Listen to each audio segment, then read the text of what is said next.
পৃথিবীর মধ্যে সবচাইতে জান্নাত পাওয়ার সন্দেহ করে মুসলমানেরা। আমি একজন হিন্দুকে বলছিলাম মরলে কোথায় যাবে, স্বর্গে যাবো। দেখছেন, স্বর্গ মানেই তো জান্নাত, মরলে স্বর্গে যাব। একজন মুসলমানকে বললাম ভাই মরলে কোথায় যাবেন, কবরে যাব। আমরা সাহস করে বলতেই পারি না যে ফাদখুলি ফি ইবাদি ফাদখুলি জান্নাতি।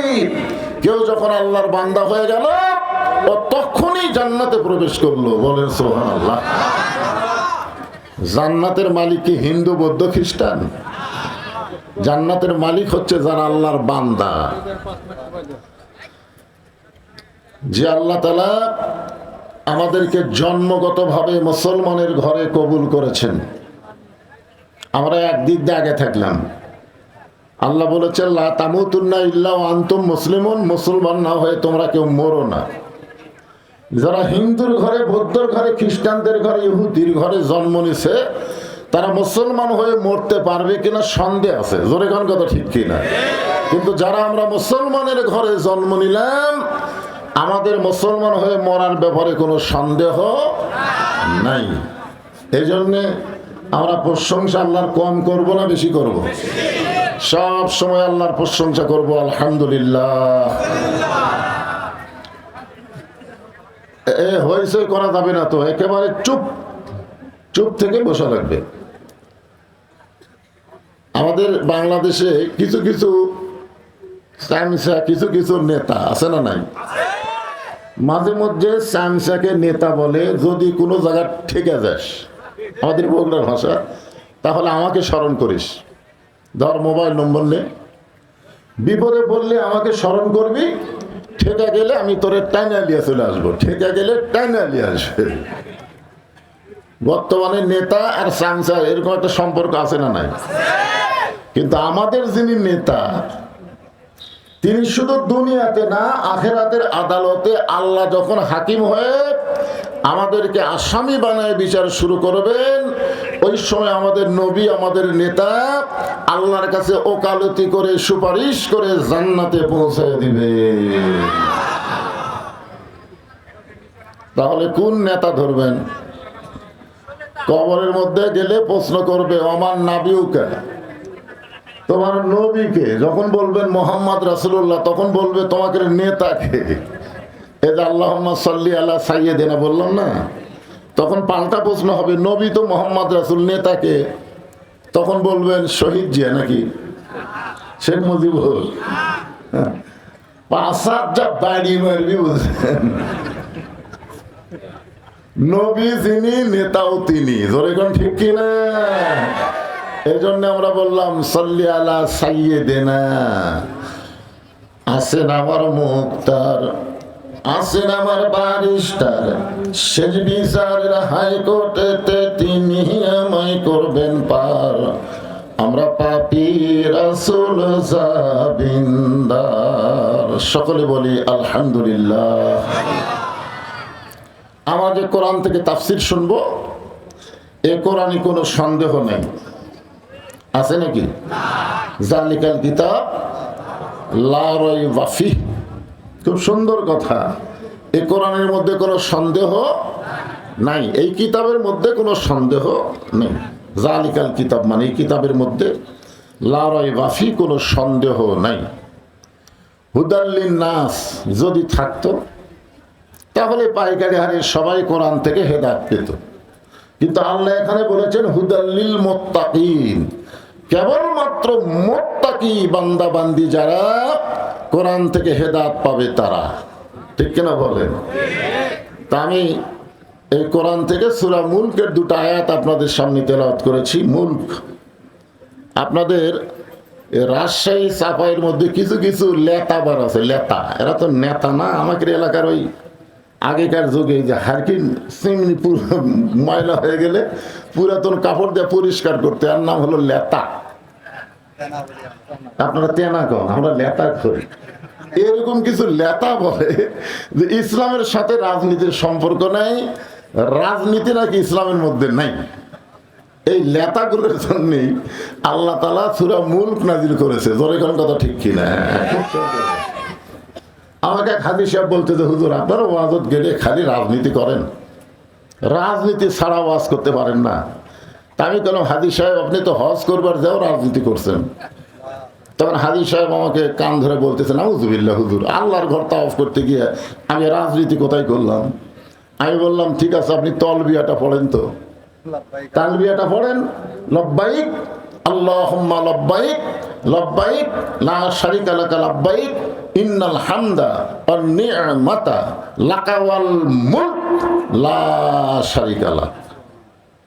আমি হাজি সাহেবকে বললাম এই লাকা ওয়াল মুলক লা শারিকা লাকার অর্থ কি? হুজুর সবাই পড়ে গেছে, আমিও পড়ছি, অর্থ তো বুঝিনি। এই অর্থ বুঝুননি দেখেই বক্তাদের হক কথা রাজনীতি কর। ওই জায়গায় আপনি বললেন রাজনীতির ভিতরে, রাজত্বের ভিতরে একমাত্র আল্লাহ ছাড়া আমি অন্য কাউকে স্বীকার করি না। আপনি হজের আগে যে দল করেন করেন, কিন্তু হজের পরে একমাত্র আল্লাহর দল না করলে আপনার হজ আল্লাহ কবুল করবে না।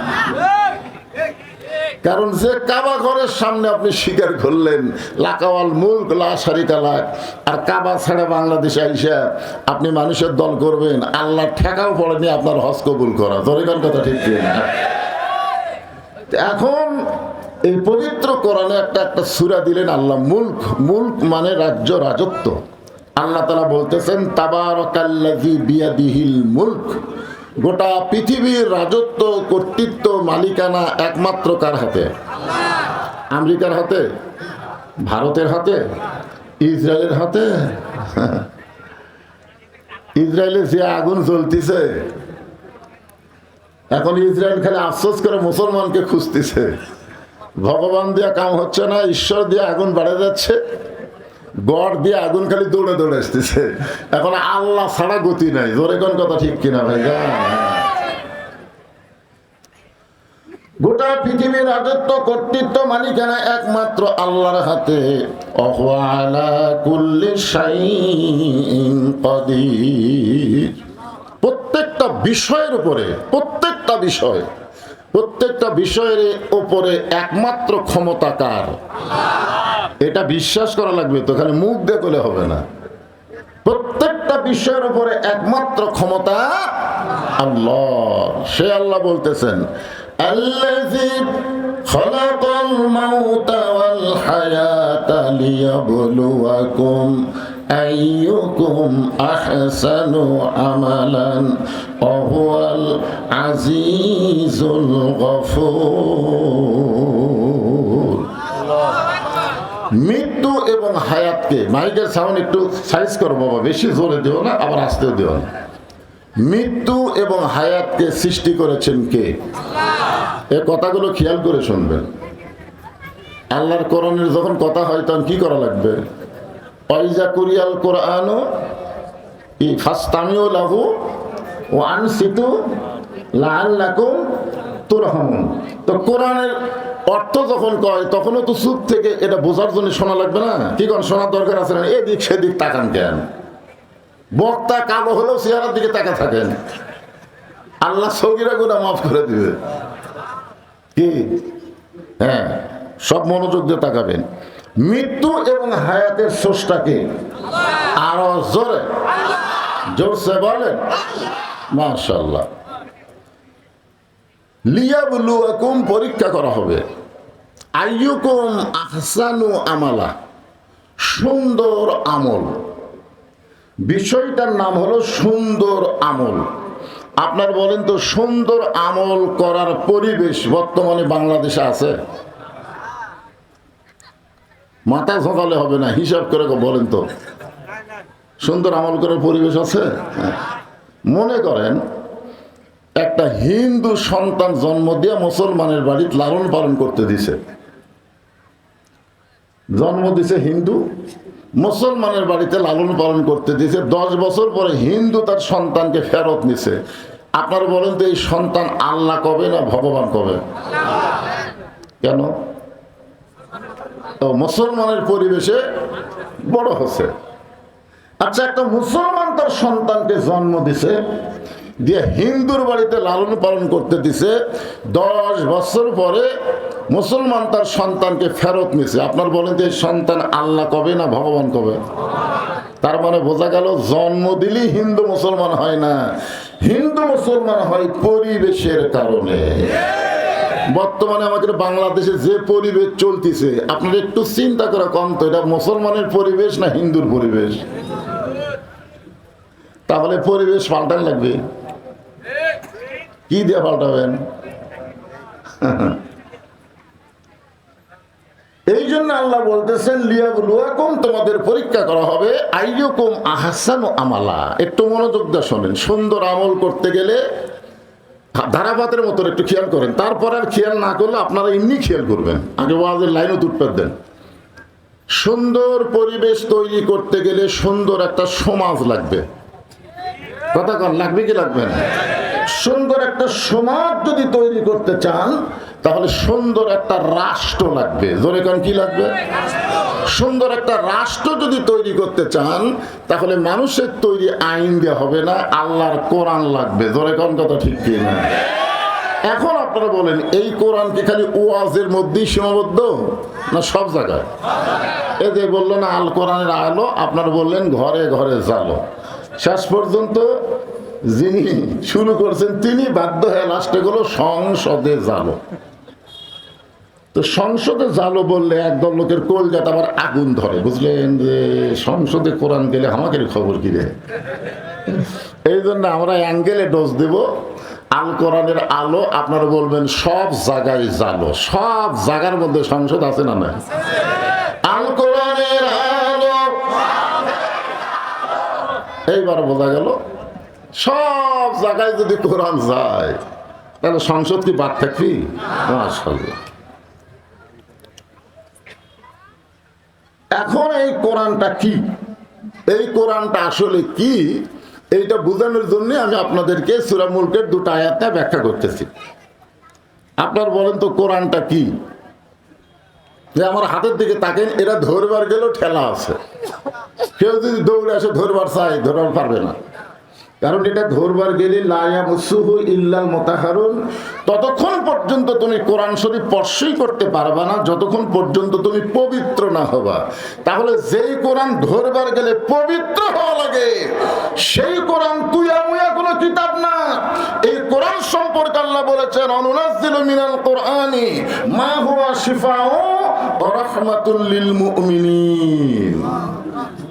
আমার সঙ্গে স্লোগানে বলবেন, আমি যে বলো সব সমস্যার সমাধান, আপনার বলবেন দিতে পারে আল কোরআন সব সমস্যার সমাধান।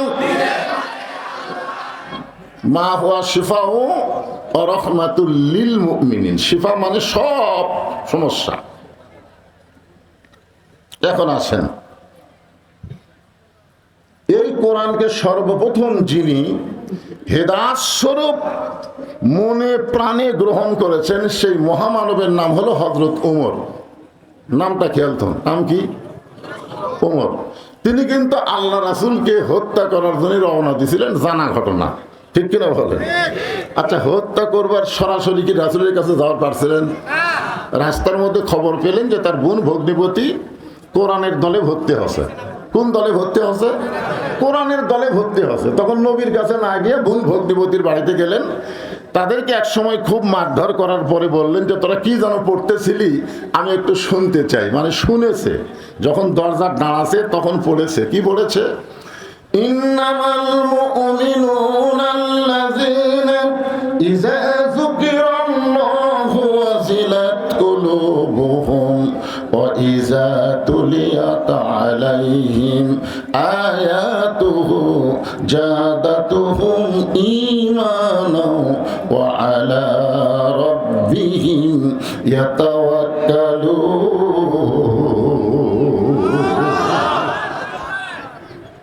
বোন ভগ্নিপতি বলল, ভাইজান আপনি যতই পাওয়ারফুল হন, আপনি যতই শক্তিশালী হন, এইটা ধরবার গেলে আপনার পবিত্র হওয়া লাগবে। যাই হোক, শেষ পর্যন্ত হযরত ওমর আল্লাহ রাসূলের কাছে গেলেন, তরবারি জমা দিলেন, ঈমান গ্রহণ করে কোরআনের সবক নিলেন। এই কোরআনকে এমনভাবে গ্রহণ করলেন যে কোরআনের ওসিলায় একসময় আল্লাহ তাকে বাংলাদেশের মতন ৯৬টা দেশের খলিফা বানায় দিলেন। আমাদের বাংলাদেশের মতন কয়টা? 96টা দেশের খলিফা হযরত ওমর এক সময় হয়ে গেলেন। আইয়ুকুম আহসানু আমালা এই শব্দের ব্যাখ্যা শোনার জন্য গুরুত্ব দিয়ে শুনতে হবে। এক সময় তিনি নিজের গালে নিজে চড় মারতেছেন, ডান হাতে ডান গালে, বাম হাতে বাম গালে। মসজিদের মেম্বরে বসে নিজের গালে নিজে যখন চড়ায়, এমন সময় ওসমান গনি মসজিদের মধ্যে ঢুকে বলতেছে, আমির আল মুমিনিন, আপনি কি পাগল হয়ে গেলেন? কি আছে কি এর মধ্যে বাচ্চা আছে?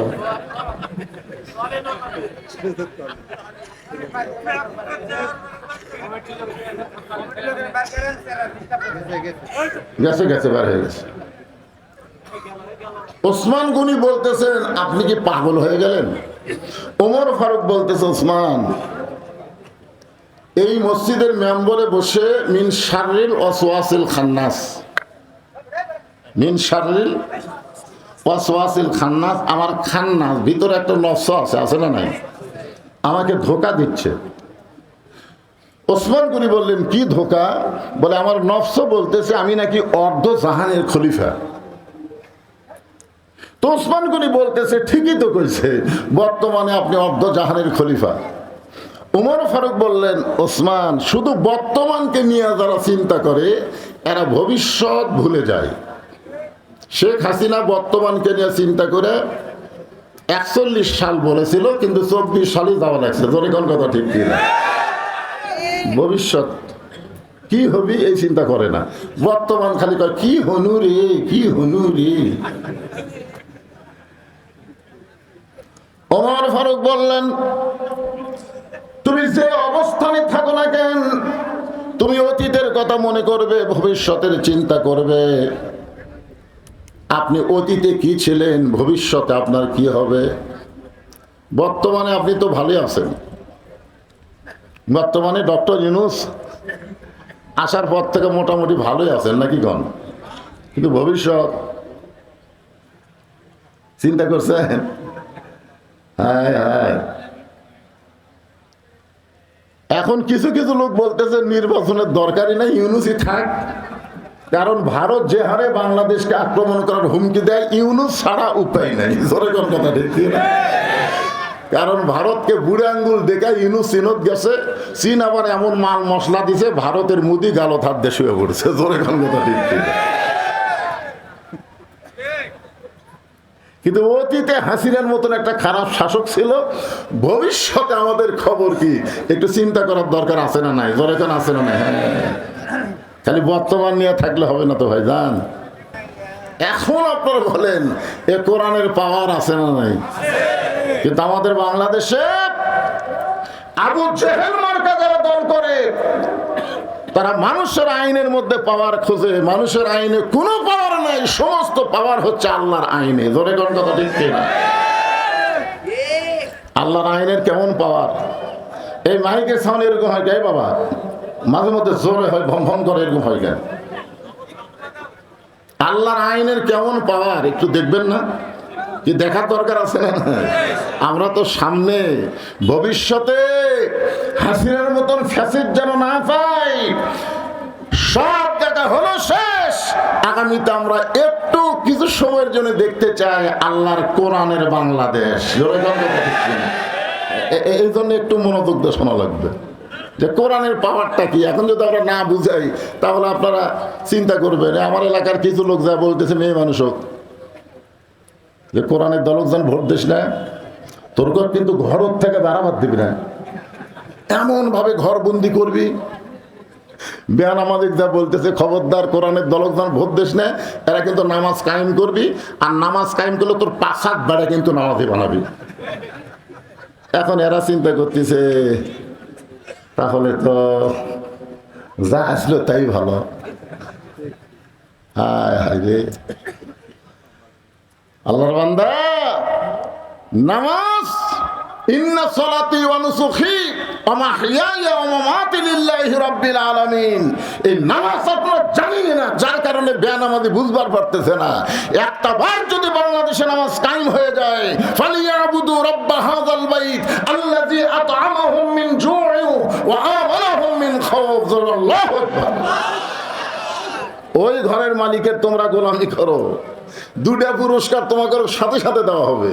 1 নম্বর পুরস্কার হলো তোমাদের রিজিকের কোনো পেরেশানি করা লাগবে না। আর 2 নম্বর পুরস্কার হলো ভারত, আমেরিকা, রাশিয়া, ব্রিটেন, ফ্রান্সের কোনো ভয় তোমাদের কলিজার মধ্যে থাকবে না। পুরোপুরি নিরাপত্তা আল্লাহ দিয়ে দিবে। জোরে কোন কথা ঠিক কিনা? এই জন্যে আল্লাহর কোরআনটা কি আমি আপনাদের একটু দেখানোর চেষ্টা করব। আমার মা বোনেরা যারা পর্দা আছেন আপনাদেরও আলোচনা আছে ইনশাআল্লাহ। হযরত ওমর অর্ধ পৃথিবীর খলিফা হয়ে আছে, কোরআন তাকে আজকে অর্ধ জাহানের খলিফা বানায় দিছে। তার কোনো যোগ্যতা নাই, একটা রাখালি করতে পারতেছিল না। জোরে কোন কথা ঠিক কিনা? কয়টা ছাগল ঠিক মতো আনবার পারে না, তাই বাংলাদেশের মতন 96টা রাষ্ট্রের খলিফা হয়েছে শুধুমাত্র কিসের ওসিলায়? হ্যাঁ, এখন সেই কোরআনটা দেখতে কেমন আপনারা তো খালি শুনে যাচ্ছেন। 50 বছর সাইদি হুজুর কোরআন শুনেছে। জোরে কোন কথা ঠিক কিনা? এখনো বাংলাদেশের সব বক্তারা কোরআন শোনাইতেছে, কিন্তু আমরা তো কেউ দেখিনি। আগামীতে আমরা দেখার চেষ্টা করতেছি। জোরে কোন ঠিক কিনা? এই জন্য আমি আজকেই আপনাদেরকে একটু জানাবার চাচ্ছি কোরআনটা আসলে কি। হযরত ওমর ছদ্মবেশে মদিনার অলি গলি ঘুরতেছেন আল্লাহর কোরআন দেখার জন্য। হঠাৎ হযরত ওমর দেখতে পায় বিস্তীর্ণ মরুভূমির মধ্যে একজন রাখাল উট আর দুম্বা চড়ায়। হযরত ওমর আল্লাহর কোরআন দেখার জন্য রাখালকে সালাম দিলেন, আসসালামু আলাইকুম রাখাল ভাই, আমার পেটে ক্ষুধা লাগছে, আমি উটের 1 পেয়ালা দুধ চাই। রাখাল মুচকি মুচকি হাসে। ওমর ফারুক বললেন, রাখাল আমি তোমাকে সালাম দিলাম, তোমার কাছে উটের দুধ চাইলাম, তুমি উত্তরও দিলে না সালামের, দুধ দিবা কিনা সেটাও বলো না, খালি মুচকি মুচকি হাসো, কারণ কি? রাখাল বলতে, ফতিক তুমি আমার সালাম দিলে আমি সালামের উত্তর দিব না, উটের দুধ চাইলেও তোমাকে আমি দিব না। ওমর ফারুক বললেন, আমার অপরাধ কি? রাখাল বলতেছে, তোমার অপরাধ হলো আগে তোমার পরিচয় দাও, তুমি কোন ওয়ার্ডের কর্মী? হ্যাঁ, তুমি কোন পদে আছো? তুমি কর্মী হসো না সাথী হসো না সদস্য হসো না অগ্রসর কর্মী না রকম প্রার্থী?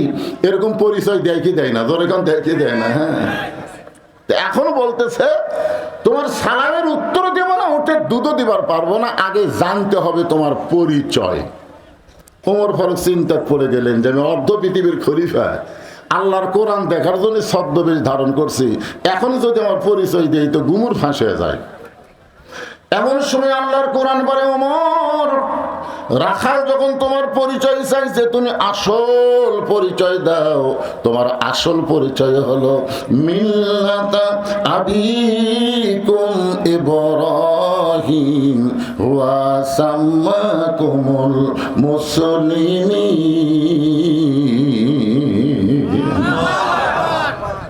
কি পরিচয়? আসল পরিচয় হলো তোমার জাতির পিতা ইব্রাহিম তোমার নাম রেখেছে মুসলমান। তাহলে আমরা এখানে যত মানুষ বসে আছি, আওয়ামী লীগ করেন, বিএনপি করেন, জাতীয় পার্টি করেন, জামাত করেন, তাবলিগ করেন, পীর মুরিদি করেন, আপনাদের আসল পরিচয় কি? আরো জোরে, জোরসে বলুন, জোর হলো না, আরো জোরে। মুসলমান মানে কি? কার কাছে?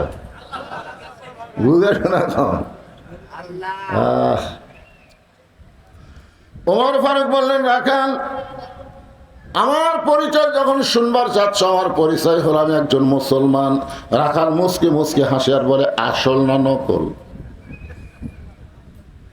ওমর ফারুক বলে, রাখাল মুসলমান তো মুসলমানই, এর মধ্যে আসল নকল কি? রাখাল বলতেছে, আসল মুসলমান যারা হবে তারা চাওয়ার ব্যাপারে সতর্ক থাকবে। আসল মুসলমান জীবন দিবে, কিন্তু রাষ্ট্রপতির কাছে বাঁচার দরখাস্ত লিখবে না। আসল মুসলমান দরকার হলে জীবন দিবে, কিন্তু বাতিলের সঙ্গে আপোষ করবে না। জনগণ কথা ঠিক? তুমি যদি আসল মুসলমান হও, তুমি দুধ চাইছো কার কাছে? ওমর ফারুক চমকে উঠছে, চমকে ওঠার কারণ হলো আল্লাহর কোরআন যখন দুনিয়াতে চালু থাকবে, উমর যদি ভুল করে একটা রাখাল পর্যন্ত ভুল ধরবার পারবে। সুবহানাল্লাহ কন না কেন? আজকে বাংলাদেশের কোন জায়গায় আল্লাহর আইন চালু না থাকলে মসজিদে চালু আছে, আছে না নাই? আওয়ামী লীগ, বিএনপি, জাতীয় পার্টি, জামাত ইসলাম 4 দলের মুসল্লি মসজিদে গেছে, কিন্তু ইমামের মায়ের অসুখ, ইমাম মা উঠলে হাসপাতালে গেছে। এখন 4 দলের মুসল্লিরা চিন্তা করতেছে, হুজুর যখন নাই কে ইমামতি করবি? তখন আওয়ামী লীগের যাই বলো রে, তাই জামাত ইসলামের এক নেতার কাছে বলতেছে, ভাই দেখতেছেন আজকে হুজুর নাই রে, সামনে কে যাবি? তো বলতেছে, ভাই আওয়ামী লীগ আছে, বিএনপি আছে, জাতীয় পার্টি আছে। তখন 3 দলই বলতেছে, আমরা মুসল্লি হওয়ার পারি, তবে ইমাম হবার পারি না। খেলার নাম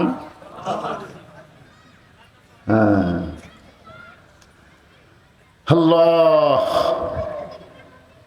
কি আইন আল্লাহর ঘরের মধ্যে দেখেন, যোগ্য লোককে সামনে দিচ্ছে, আর বাইরে আসা সারা খাড়া হয়ে পেশাব করে। আমার নেতার চরিত্র চোরের মতন পবিত্র, নামাজ পড়ে না এক ওয়াক্ত। আর আল্লাহর ঘরের মধ্যে গিয়ে দেখতেছে সামনে যাওয়ার উপযুক্তকে, মসজিদে যাদেরকে সামনে দিবেন সমাজেও তাদেরকে সামনে দেওয়া লাগবে। ধরে কোন কথা ঠিক কিনা? এখন মনে করেন ইমাম সাহেব দাওরা পাস, টাইটেল পাস, আসরের নামাজ হলো 4 রাকাত। কয় রাকাত? 2 রাকাতে ইমাম বসেছে, আবার 3 রাকাতে বসে গেছে। বসা লাগবে 2 বার, 2 রাকাত 4 রাকাত। জোরে গান ঠিক কিনা? কিন্তু ইমাম 3 রাকাতে যেই মাত্র বসেছে, সামনে কাতারের মুসল্লির খেয়াল নেই।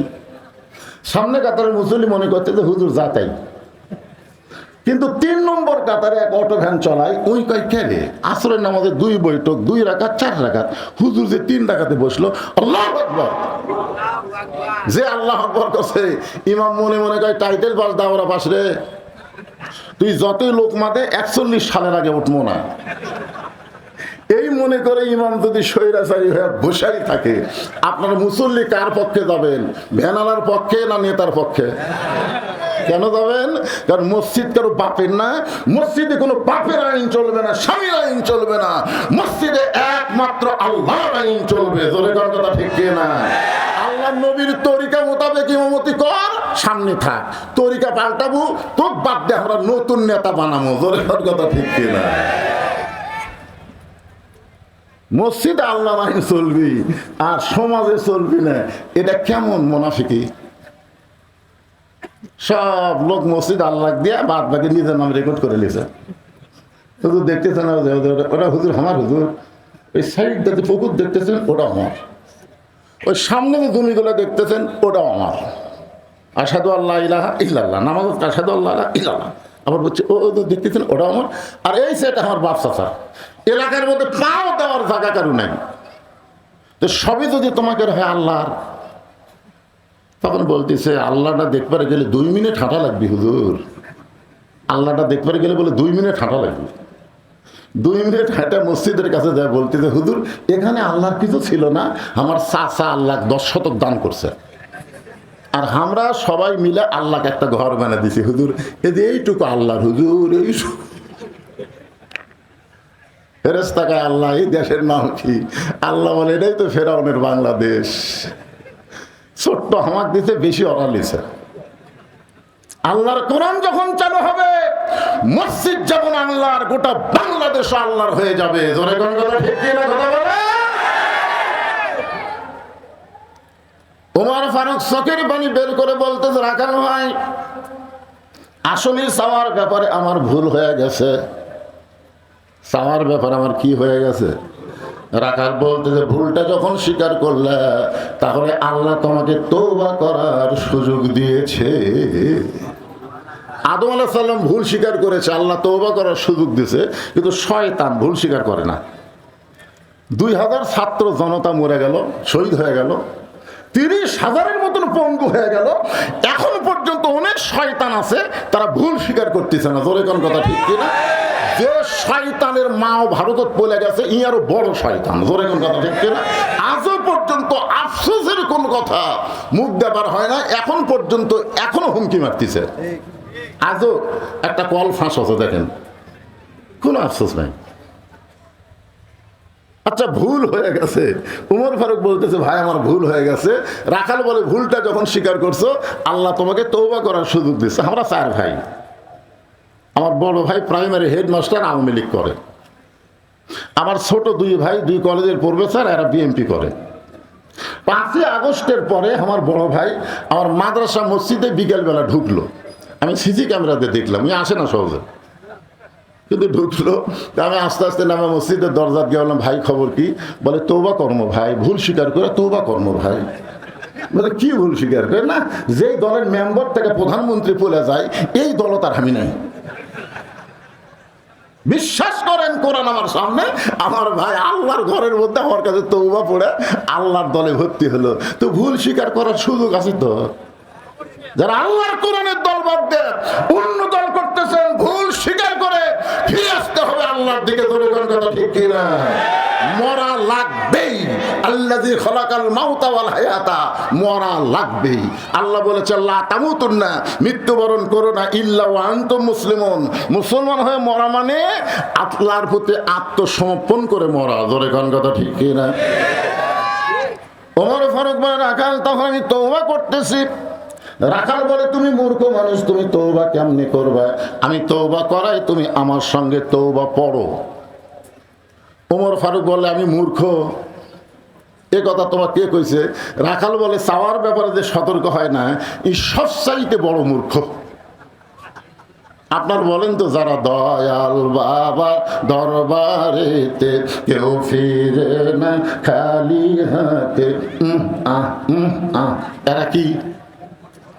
জোরে কওয়া লাগবে, এরা কি? আরো জোরে, জোরসে বলুন। আর একটা মূর্খ আছে, আল্লাহর ধন নবীরে দিয়া, আল্লাহ আছে গায়েব হইয়া, নবীর ধন খাজা নিয়া শুয়ে আছে আজমিরে, কেউ ফিরে না খালি হাতে, খাজা রে তোর দরবারেতে। আমরা সবাই বলবো কেউ ফিরে না খালি হাতে, আল্লাহ তোমার দরবারেতে। সবাই বলেন কেউ ফিরে না খালি হাতে, আল্লাহ তোমার দরবারেতে, আমার দয়ার আল্লাহর দরবারেতে কেউ ফিরে না খালি হাতে, আল্লাহ আল্লাহ। কি জিকির করা যাবে না? সাইজ মতো করা লাগবে। ওমর ফারুক বললেন রাখাল ভাই তাহলে তুমি আমারে তওবা পড়ায় দাও। এবার রাখাল হযরত ওমরকে তওবা পড়াচ্ছে। ওমরের চোখ দিয়ে দর দর করে পানি পড়তেছে। পানি পড়ার কারণ হলো আল্লাহর কোরআন যখন দুনিয়াতে চালু থাকবে, ওমর যদি ভুল করে একটা রাখাল পর্যন্ত তওবা পড়ানোর সুযোগ পাবে। যারা মাগরিব এশার নামাজ পড়েননি, এখানে বসে থেকে ওয়াজ শুনতেছেন, মাগরিবও পড়েননি, এসব পড়েননি, ফজরও না পড়া নিয়ত করে বসে আছেন। আর যারা মাগরিব এশা পড়েছেন, যেভাবে পড়া দরকার সেভাবে হয়তো পড়বার পারেনি, কারণ বাংলাদেশে এখনো নামাজ কায়েম হয়নি। আমরা চোরের মতন পড়তেছি, বাপ পড়ে, বেটা পড়ে না, দাদা পড়ে, রাতি পড়ে না। জোরে কথা ঠিক কি? একজনের নামাজ হচ্ছে না তো।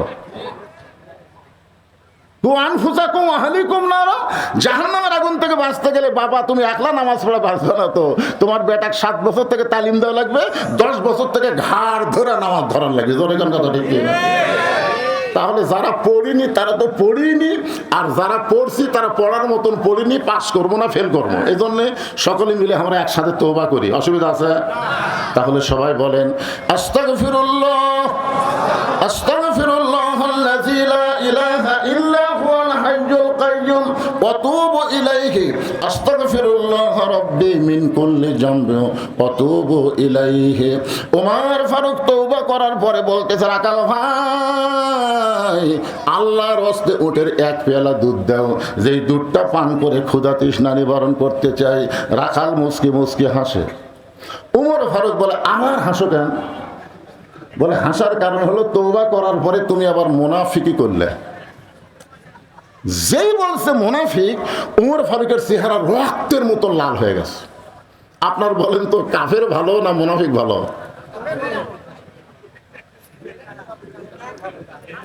না দুটা খারাপ ঠিকই আছে রে ভাই। আমি একজনকে বলছিলাম আওয়ামী লীগ ভালো না বিএনপি ভালো, কি করবেন? আরে পাগলা, এই দুটার মধ্যে তো একটা ভালো আছে, আছে না? কথা না, কাফের থাকবে জাহান্নামের উপরে আর মুনাফিক থাকবে জাহান্নামের তলে। কাফেররা যে পেশাব পায়খানা করবি, মুনাফিক তলে থেকে খাবি।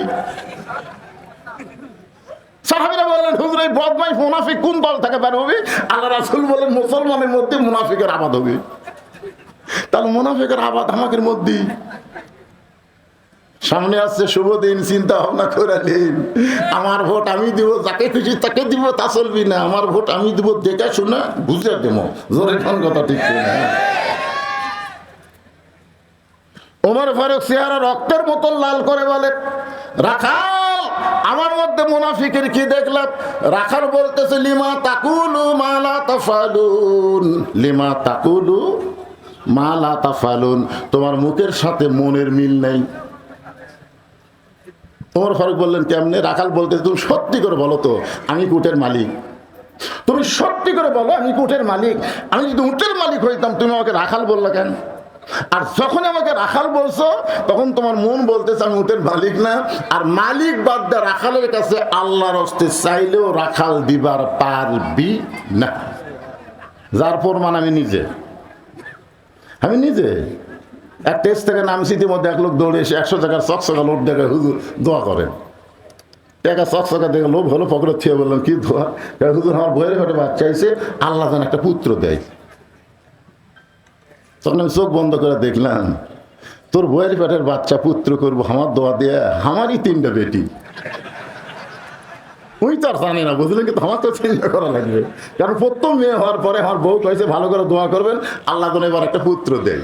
আমি সেই দোয়া করছি প্রত্যেক নামাজে নামাজে, আল্লাহ একটা নেককার সন্তান দিও, আল্লাহ একটা ছেলে দিও, একটা মেয়ে দিছো আল্লাহ। আবার মেয়ে হলো, বহু বছর পরে আবার চাচ্ছিলাম ছেলের জন্য, আবার একটা মেয়ে দিছে। তা আমার দোয়া দিয়ে আমার বইয়েরটাই পুত্র হয় না, তার ওয়ারটা হবে? ওই তো জানে না, আমি তো জানি। আমার খবর, আমার দৌড় আমি জানি না। পকেট থেকে 200 টাকা বার করে দিলাম। হুজুর আমি তো টাকা চাইনি, হুজুর দোয়া চাইছি। আমি বললাম পাগলা তুইও জাহামতাই। পরপর 3টা মেয়ের বাদ হয়েছে। সঙ্গে সঙ্গে লোকটা বলে হুজুর তাহলে আপনারটা আপনি দেন, আমারটা আমাক দেন। পরে যখন 100 টাকা দিলাম মারতেছে দৌড়। আমি বললাম কোথায় যাবি? বলে এমন হুজুরের কাছে যাব যার বেটা চাওয়াল আছে। আমি খপ করে হাত ধরে বললাম কোনো হুজুরের কাছে না, কোনো পীরের কাছে না, কোনো বাবার কাছে না। বাবার যদি চাও তাহলে মালিকের কাছে চাও। ইয়্যাকা না'বুদু ওয়া ইয়্যাকা নাস্তাঈন ইয়া আইয়ুহাল্লাযীনা আমানু ইসতাঈনু বিস-সাবরি ওয়াস-সালাহ ইন্নাল্লাহা মা'আস-সাবিরিন। ওমর ফারুক বলতেছে রাখাল তাহলে কি খবর? রাখাল বলতেছে কোনো দুঃসম্পদ না, এখান থেকে 10 মাইল দূরে মালিকের বাড়ি। তুমি মালিকের বাড়ি যাও, যা মালিককে বলো মালিক রাখাল উট দুম্বা চড়াই। তুমি মালিক যদি হুকুম দাও তাহলে রাখাল আল্লাহর রাস্তে উটের 1 পেয়ালা দুধ দিবে। ওমর ফারুক বলে রাখাল অত দূর কষ্ট করে মালিকের বাড়ি যাওয়ার দরকার নাই। ধরো তোমাকে আমি 2টা টাকা দিচ্ছি, এই 2 টাকার বিনিময়ে তুমি উটের 1 পেয়ালা দুধ দাও। রাখাল মুসকে মুসকে হাসার বলে পথিক তুমি হযরত উমরক চিনো? তুমি হযরত উমরক চিনো? যদি উমরকে চিনতা এরকম বেসাইজা প্রস্তাব দিবার পারত না। উমর ফারুক বলে মানে?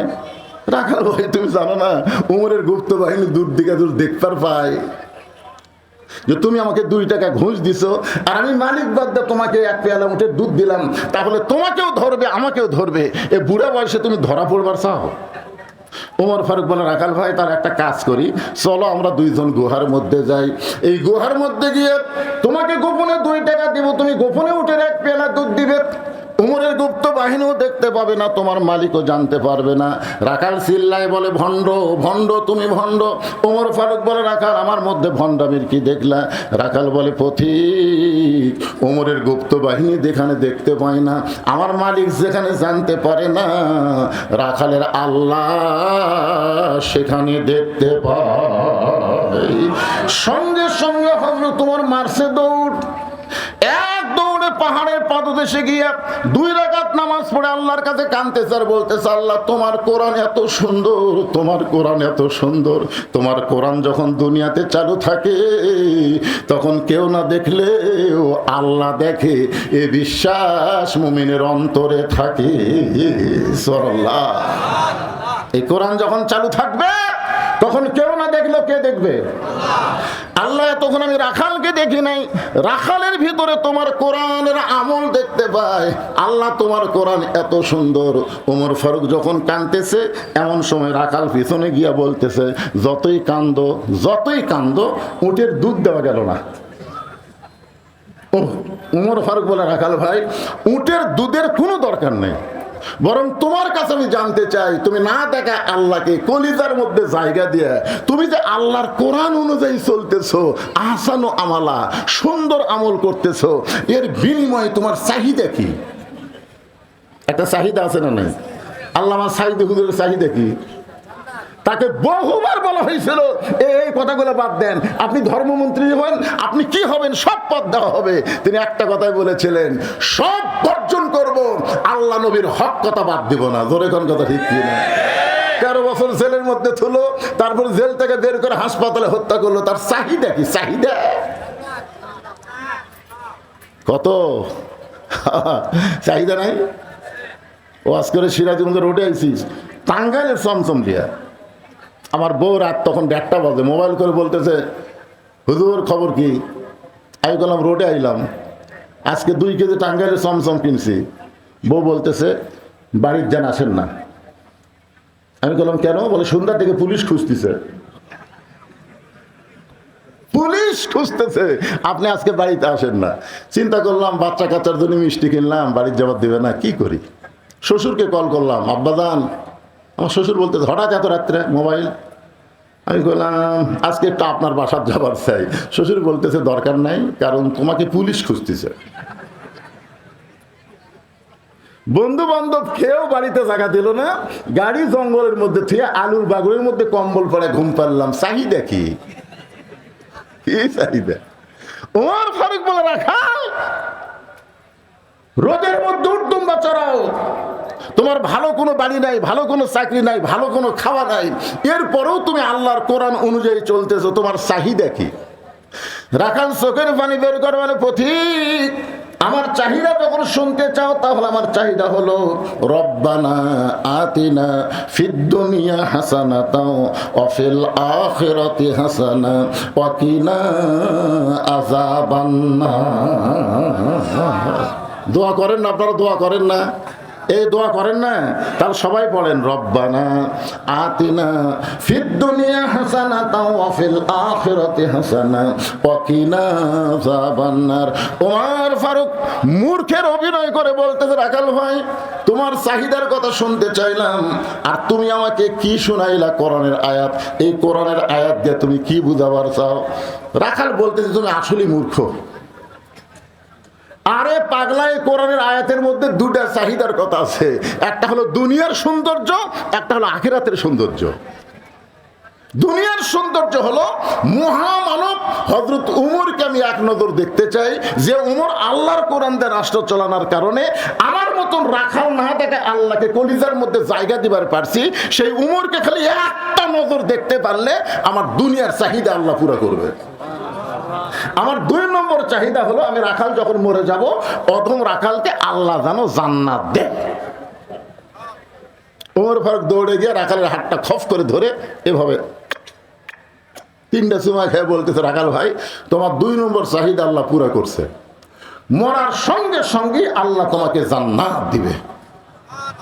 আপনারা সুবহানাল্লাহ কন, কিন্তু রাখাল সুবহানাল্লাহ কয় না। ওমর ফারুক বলে, রাখাল সুবহানাল্লাহ বলো। রাখাল সুবহানাল্লাহ বলে না, সঙ্গে সঙ্গে উমর ফারুক আল্লাহর কোরআন তেলাওয়াত করতেছে, ইন্নাল্লাযীনা ক্বালু রাব্বুনাল্লাহু সুম্মা ইসতাকামু তাতানাজ্জালু আলাইহিমুল মালাইকা আল্লা তাখাফু ওয়া লা তাহজানু ওয়া আবশিরু বিল জান্নাতিল্লাতী কুনতুম তুআদুন। এরপরেও রাখাল মাটির দিকে তাকা থেকে সুবহানাল্লাহ কয় না। ওমর ফারুক বলে, কে রাখাল, মরার সাথে সাথে আল্লাহ তোমাকে জান্নাত দেবে, সুবহানাল্লাহ কও না কেন? রাখাল বলতেছে, পথিক তুমি খুব চালাক, মরার পরে জান্নাত দিবে এই বাকি কথা সহজেই বলতেছো, কিন্তু হযরত উমরকে এক নজর দেখতে পাবো, এই লগত কথা বলতে তোমার কোন জাকাত বাঁচে? উমর ফারুক চিন্তাত পড়ে গেছে, যে রাখাল আমাকে তওবা পড়াছে, যে রাখাল আমাকে মুনাফিক করছে, যে রাখাল আমাকে ভণ্ড করছে, এখন যদি বলি আমি উমর, বলাও সারা, হার্ট ফেল করে মরাও সারা। বুঝতে পারতেছে না উমর রাস্তাতে গেলে শয়তান কয়দিন যায় না, আর সেই উমরে কি পড়াছে? কথা কয় না, তওবা পড়াছে, মুনাফিক করছে, ভণ্ড করছে। এখন যদি বলে ভাই রাখাল তুমি যে উমরে দেখ পারছো, আমি সে উমরে, বলা শোনাও সারা মরাও সারা। ওমর ফারুক চিন্তায় পড়ে গেলেন, আমি যে ওমর, এই কথা রাখালকে কেমনে বলবো? এমন সময় আল্লাহর কোরআন বলতেছে, উদউ ইলা সাবিলি রাব্বিকা বিল হিকমাহ। ওমর ডাইরেক্ট যদি বলবার না পারো তাহলে হিকমতের সাথে বলো। ওমর ফারুক বলে, রাখাল ভাই সত্যি যদি ওমরকে তুমি দেখতে চাও তাহলে ফজরের নামাজ তোমাকে সামনে কাতারে আদায় করা লাগবে। ফজর যদি সামনে কাতারে আদায় করো, মেহরাবের দিকে লক্ষ্য করে দেখবা যেই মানুষটা ইমামতি করতেছে ওই মানুষটি হলেন হযরত ওমর। তাহলে আল্লাহর কোরআন দিয়ে যখন রাষ্ট্র চলবে তখন প্রধানমন্ত্রী কি করা লাগবে? আর কথা কয় না, আর কথা কয় না। আর আল্লাহর কোরআন ছাড়া তারা প্রধানমন্ত্রী হবে, ইমামতি।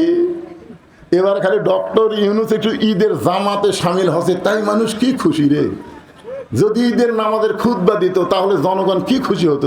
কথা কর না কেন ভাই? আল্লাহর কোরআনটা যখন বাংলাদেশ চলবে তখন দেশের প্রধান, দেশের বড় ঈদগার খতিব হবে, বড় মসজিদের খতিব হবে। জোরে করে কথা বল না কেন? খতিব হলে কি হবে? অর্ধ পৃথিবীর খলিফা হযরত ওমর খতিব, খুতবা দিচ্ছে, মাঝখান থেকে একজন দাঁড়ায় বলতেছে, বন্ধ করেন, খুতবা বন্ধ করেন। কেন? বলে আমাদেরকে খাটো পাঞ্জাবি দিয়ে আর আপনি লম্বা জুব্বা করে খুতবা দিচ্ছেন। যতক্ষণ পর্যন্ত জুব্বা কেমনে লম্বা হলো এটা না বলবেন ততক্ষণ খুতবা শুনবো না। বাংলাদেশের মতন ৯৬টা দেশের খলিফা, আল্লাহর কোরআন দিয়ে রাষ্ট্র চলে, একটা মুসল্লি পর্যন্ত খুতবা আটকা দিছে। এটাই হলো আল্লাহর কোরআন। জোরে কোন কথা ঠিক কি? ওমর ফারুক বললেন, রাখাল সত্যি যদি ওমরকে দেখতে চাও তাহলে ফজরের নামাজ তোমাকে সামনে কাতারে আদায় করা লাগবে। ফজর যদি সামনে কাতারে আদায় করো, মেহরাবের দিকে লক্ষ্য করে দেখবা যে মানুষটা ইমামতি করতেছে ওই মানুষটি হলেন হযরত ওমর। রাখাল বলতেছে, ভাইজান আমি মসজিদের বারান্দায় নামাজ পড়ি, আমি মসজিদের ভিতরে ঢোকার সাহস পাই না। মসজিদের মধ্যে দামি দামি সাহাবী, ওই দামি দামি সাহাবীর মধ্যে আমি একটা রাখাল কেমনে যাই? মসজিদের মধ্যে একটু মনোযোগ দিয়ে শুনবেন, বিরক্ত হচ্ছেন? আমি হলাম একজন রাখাল, ইনাদের মধ্যে একটু, কমিটির মধ্যে একটু চিন্তা হচ্ছে। সে চিন্তাটা কি আমি বুঝতে পারছি। আমি কিন্তু কানা বক্তা লই, আমার কিন্তু চোখ আছে। আমি শ্রোতার দিকে খেয়াল করে দেখতেছি, শ্রোতারা দুই একজন আসতেছে, বসতেছে, উঠতেছে না কেউ। ওই দিকে কতগুলো খালি হো হো মারতেছে। ওরা কি ব্যাগ নিয়ে আসে নাকি? আচ্ছা আপনার ব্যাগ পার্টি রেডি আছে? ব্যাগ পার্টি, এই ব্যাগ আলারা কোথায় রে? কমিটির মধ্যে একটু চিন্তা ভাবনা করতেছে, হুজুর যে ওয়াজ ধরলো এই ওয়াজ তো খুবই শেষ হবে না। আমি কিন্তু ওয়াজ শেষ পর্যন্ত করবো, তাতে যদি 10টা লোক থাকে তাহলে ওয়াজ শেষ পর্যন্ত করা লাগবে। আগামীকাল পর্যন্ত বাঁচার গ্যারান্টি আমার নাই। জোরে কথা কর না কেন ভাই? জান আমি এই ওয়াজ থিয়া বলবো আগামী বছর আবার দাও, তো আগামী বছর বইয়ের কাছে বলে যাচ্ছি মাপ দাও। বাড়িতে আসবে নাও পারি। এতদিন পুলিশ ধরার চিন্তা করছে, এখন আজরাইল ধরার চিন্তা করো। কথা ঠিক। ব্যাগেলা পার্টি কোথায়? ভিতরে নামো তো বাবা, নাম। এই ছেলেরা 2 দিন ব্যাপী তাফসীরুল কোরআন মাহফিল করতেছে শুধুমাত্র কোরআনকে ভালোবেসে। আপনাদের কাছে ব্যাগ যাবে, রুমাল যাবে, কারা কারা 1 টাকাও দিবেন না তারা হাত তোলেন তো দেখি। যারা 1 টাকাও দিবেন না তারা হাত তোলেন। আর যারা 10 টাকা, 20 টাকা, 50 টাকা, 100 টাকা দিবেন, এরকম দিবেন নিয়ত করেছেন, তারা হাত তোলেন তো দেখি ভাইজান, তারা হাত তোলেন তো। এই দেখেন তো হাত তোলা কারো বাকি আছে? তাহলে টাকার বস্তা হবে পারে কেরা? আপনারা তোলেন, আপনি তোলেন। এটি আসলে আমরা দেবো না? আমরাও দেবো তো। এই মাত্র 5 মিনিট টাইম দিলাম, 5 মিনিট। এর মধ্যে ব্যাগলা ঢোকো। এই ঢুকছে নাকি? ব্যাগলা ঢুকছে। একবার 20-25টা ব্যাগলা ঢোকো। এই যে ঢুকছে, এই ঢুকছে। দিয়ে দাও বাবা, সবাই দিয়ে দাও, সবাই দিয়ে দেন, সবাই আল্লাহর রাস্তায় দিয়ে দেন, সবাই দিয়ে দেন। দেওয়ার পর আবার সেখান থেকে এক টানা ওয়াজ হবে, ওটা বসা নাই ইনশাআল্লাহ। কেউ যদি মনে করেন হুজুর আমরা ওই ব্যাগের মধ্যে 10 টাকা 20 টাকা দেওয়ার পার্টি না, আমরা 500-1000 টাকা দেওয়ার পার্টি, তাহলে আপনারা কোনো মতে টেজত এসে দিবার পারেন না। ব্যাগের মধ্যে তো 500-1000 টাকা কেউ দিবে না। আমি বহু ব্যাগ খুঁজে দেখছি, খালি 100 টাকা, 20 টাকা, 10 টাকা, 5 টাকা এনে 500 টাকা 1000 টাকা লোড খুব কম পাওয়া যায়। আছে আপনাদের মধ্যে এমন কেউ আছে যে কোরআনকে ভালোবেসে একটা কোরআনের দাম, কোরআনের মাহফিলে 500 টাকা দিয়ে দিলাম, এরকম কেউ আছে আল্লাহর বান্দারা? যে হুজুর এই ছেলেরা গান বাজনা না করে 2 দিন ব্যাপী কোরআনের মাহফিল করতেছে, আগামীকাল দিনে আসতেছেন এ বাংলাদেশের যুবকদের আইডল মুফতি আমির হামজা। ধরে কোন কথা ঠিক? আজকে তো বুড়া মানুষের ওয়াজ শুনতেছেন, কাল হবে ভাস্তার ওয়াজ। এই তো মাশাআল্লাহ, এই দেখেন পাওয়া গেল তো, 1 জন হোক আর 2 জন হোক, মাশাআল্লাহ 500 টাকা দিয়ে দিয়েছে। আরেকজন আল্লাহর বান্দা নিজ থেকে 500 টাকা দান করেছে। এই ব্যাগগুলো যতক্ষণ আদায় হবে ততক্ষণ আমি আদায় করবো। ব্যাগের আদায় শেষ। মা বোনদের মধ্যে আদায় করার লোক আছে? মা বোনদের মধ্যে আদায় করার লোক নাই? মাশাআল্লাহ, আল্লাহর এক বান্দা 1000 টাকা দান করেছে, আল্লাহ দানকে কবুল করেন। আরেকজন 500 টাকা দান করলো, আল্লাহ দানকে কবুল করেন। আল্লাহ নেক নিয়ত, কেউ উঠবেন না, শয়তান যেন উঠবেন না দেয়। মিন শারিল ওয়াসওয়াসিল খান্নাস। খান্নাস বলবো ওয়াজ হচ্ছে, আদায় শুরু করলে আর ওয়াজ হবে। আমি ওয়াদা দিচ্ছি কোরআন আমার সামনে শেষ পর্যন্ত আলোচনা হবে ইনশাআল্লাহ, ওটা বসার দরকার নাই। মাশাআল্লাহ, আমাদের এই তানোর থানার আমিরের জামাত আমার ভাই 500 টাকা দান করেছে, আল্লাহ তার দানকে কবুল করেন। আল্লাহ নেক নিয়ত নেকাশা পুরা করেন। তো ইজ্জুমান তাশা, আল্লাহ তাকে সম্মানের আসনে আসন করেন। আল্লাহুম্মা আমিন। একটু জিকির করেন ভাইজান। যে বাড়িতে খাওয়া দাওয়া এত সুন্দর মেহমানদের করার পরেও তার মনের মধ্যে একটু শরম, আরে আমার ভাইজান 86 সালে দাখিল পাস করছে, আমি 84 সালে, 2 বছরের জুনিয়র। 1000 টাকা দান করেছে, আল্লাহ দানকে কবুল করেন। আল্লাহ নেক নিয়ত নেকাশা পড়া করেন। তার একটা মেয়েকে দেখলাম একটু প্রতিবন্ধীর মতন, অনেক চেষ্টা করেছে। আমরা দোয়া করি আল্লাহ তুমি সবই পারো, তার মেয়েটাকে পুরাপুরি সুস্থ করো। জোরে কোন আমিন, জোরে বল আল্লাহুম্মা আমিন। এই ছেলেরা খালি ব্যাগ নিয়ে ঘুরিস, ব্যাগের মধ্যে টাকা দিচ্ছে, ব্যাগ লেখালি দৌড়াদৌড়ি করে না, মানে টাকা লিবা তারপরে দাদা কি বাবা দিচ্ছে মাশাআল্লাহ।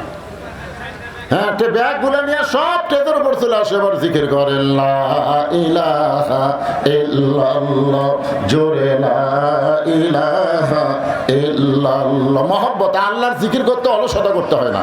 লা ইলাহা ইল্লাল্লাহ, লা ইলাহা, লা ইলাহা ইল্লাল্লাহু মুহাম্মাদুর রাসূলুল্লাহ সাল্লাল্লাহু আলাইহি ওয়াসাল্লাম। রাখাল চোখের পানি বের করে বলতেছে, আমি বারান্দায় নামাজ পড়ি, আমি মসজিদের ভিতরে ঢোকার সাহস পাই না, কারণ মসজিদে দামি দামি সাহাবী, ওই দামি দামি সাহাবীর মধ্যে আমি একটা সাধারণ রাখাল কেমনে যাই?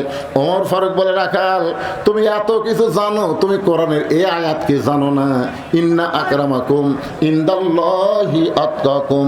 ওই ব্যক্তি সবচাইতে দামি হয় যার কলিজার ভিতরে আল্লাহর বেশি ভয়। আল্লাহু আকবার বলেন।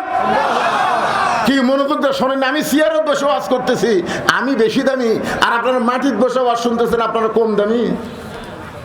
অনেক বক্তাকে আল্লাহ ধাক্কায় ধাক্কায় জাহান্নামে দিবে, অনেক শ্রোতাকে আল্লাহ বিনা হিসাবে জান্নাত দিয়ে দিবে। কি মনে করতেছেন বক্তার ঠেলা নাই? বক্তারা যদি লিমা তাকুলু মালা তাফালু না হয়, মুখে যা বলে আমলে তা করে না, এই বক্তার বাঁচা নাই বাজান। চিন্তা করে দেখেন, উমর ফারুক বললেন রাখাল, ইন্না আকরামাকুম ইনদাল্লাহি আতকাকুম, ওই ব্যক্তির সবচাইতে দামি হয় যার কলিজার মধ্যে আল্লাহর বেশি ভয়। সত্যি যদি উমরকে দেখতে চাও তাহলে তোমাকে ফজরের নামাজ সামনে কাতারে আদায় করা লাগবে। রাখাল বলতেছে তাহলে এশার নামাজ পড়ে আজকে আর আমি বাড়ি যাব না, এশার নামাজ পড়ে আজকে আমি বাড়ি যাব না। উমর ফারুক বললেন এশার নামাজ পড়ে বাড়ি কেন যাব না? রাখাল বলে এশা পড়ে যদি বাড়ি যায় তাহলে ফজরের নামাজ সামনে ধরতে যদি কষ্ট হয়। উমর ফারুক বলে রাখাল তুমি বলো তো 5 ওয়াক্ত নামাজের মধ্যে 3 ওয়াক্ত তাড়াতাড়ি, এই আঙ্গুলের দিকে তাকান, কয় ওয়াক্ত? আসর, মাগরিব, এশা। আপনি দেখেন তো আসরের কিছুক্ষণ পরে কি কথা কয় না? আসরের কে ছেলে পেলে নামাজ পড়ো না তোমরা? আসরের কিছুক্ষণ পরে কি? মাগরিবের কিছুক্ষণ পরে 2 ওয়াক্ত নামাজ লম্বা কেন? এশা থেকে ফজর, ফজর থেকে জোহর লম্বা কেন? রাখাল বলতেছে আমি তো জানি না ভাই। ওমর ফারুক তো বলবার পর এই মূর্খ, এতক্ষণ আমাকে মূর্খ মূর্খ করলু। কিন্তু না, নেতা হলে নেতা যারা হবে তারা রাগ চেক দেওয়া লাগবে ভাই। কর্মীর সাথে নেতার কথার মিল হলে চলবে না। আমাদের কতগুলো নেতা এত সন্ত্রাসী, যার যা আছে তাই লেবার হও। তোমরা কি হাতে চুরি বুড়া থাকো নাকি? এটা নেতা না ডাকাত রে? নেতা কারে কয় জানেন? ওমর ফারুক বললেন রাখাল ফজর থেকে জোহর আর এশা থেকে ফজর এই 2 ওয়াক্ত লম্বা কেন? রাখাল বলতেছে আমি জানি না। ওমর ফারুক বললেন তাহলে শোনো, ফজর থেকে জোহর আল্লাহ লম্বা সময় দেওয়ার কারণ হলো এই সময়ের মধ্যে মানুষ চাকরি বাকরি করবে, ব্যবসা বাণিজ্য করবে, খেতে খামারে কাজ কাম করবে। এগুলো করতে গিয়ে তার দেহের যে ক্ষয় হবে, এশা থেকে ফজর আল্লাহ লম্বা সময় দিয়েছে।